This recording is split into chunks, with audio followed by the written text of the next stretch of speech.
Mariner Books and Harper Audio present How We Grow Up, Understanding Adolescence by Matt Richtel, read by Joe Knezevich.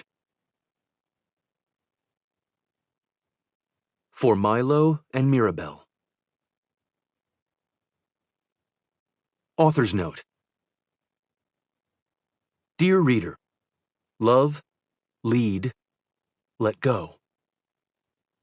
These watchwords will help us build a generation of resilient and adaptable adolescents. Young people today face steep new challenges and a world changing at lightning speed. But if we understand who they are and how we got here, we can empower adolescents to harness this world and carry us all forward. There are some painful stories in this book and a lot of science. But in the end, it is about solutions and hope. That makes it sound like this book is for parents and policymakers, and that is true. But I've also written this book for adolescents, and it is my ambition these pages will give you insights, powerful tools, and answers for growing up healthy and happy. Sincerely, Matt. March 17, 2025. P.S. This is a work of narrative nonfiction. In other words, it is factual. I have taken one liberty. In a few cases, I have changed the names of some adolescents and their parents, or left out their last names. I've done this to allow people to share intimate details and painful episodes without fearing they might feel exposed or face issues with friends, family, at work, or feel themselves triggered to dark emotional places by reading of their own adolescent journeys. Their stories are otherwise true. They deserve immense credit for helping create this candid portrait of adolescence. One stylistic note. When quoting scholars with a doctorate, I refer to them with the honorific doctor, as befits their training. Part 1. Castaways. Chapter 1. The Baton. Why generational change is essential, risky, and very often aggravating. In 2020, the New York Times dispatched me to try to understand the adolescent mental health crisis.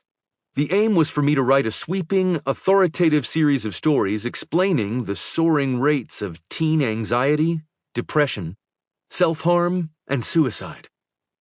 For 2 years, I interviewed the world's top scientists, policymakers, teachers, doctors, and dozens of parents and teens.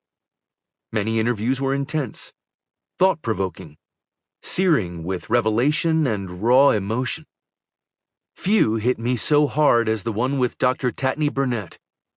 He told me the story of his daughter Elenive. When you think about having a kid and you want a kid who was just perfect, she was that kid. Smiling, gurgling, singing. The kind of kid where you're like, we should have more kids, Dr. Burnett told me. She had loving, educated parents and a comfortable lifestyle. Family vacations, game nights, creature comforts. Dr. Burnett, an obstetrician-gynecologist, and Elenive's mother, Tanya Gaenza, a therapist in schools, understood about mental health risks. They limited Elenive's social media. They monitored her feelings and well-being. She got straight A's, had good friends, did gymnastics, liked to snowboard, remained that happy, effervescent kid. She was like that right through until middle school, Dr. Burnett said. By the time I interviewed Dr. Burnett one afternoon in March 2021, stories I'd heard of mental health distress started to take a familiar arc.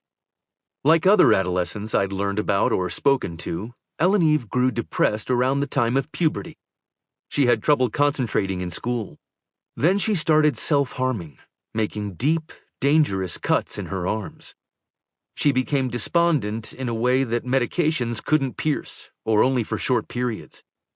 Elenive faced challenges in life. Her father admitted to infidelity that rocked her parents' marriage, and as a young black woman, Elenive occasionally dealt with microaggressions. But as with other young people whose stories I'd tracked, she also had many advantages and support. There was no trauma in her life that seemed so severe that it could explain the depth of her despair. You know, Dad, I just want to not feel terrible, she told her father. I feel down all the time. I lie and say I'm okay, but I'm never... Sample complete. Ready to continue?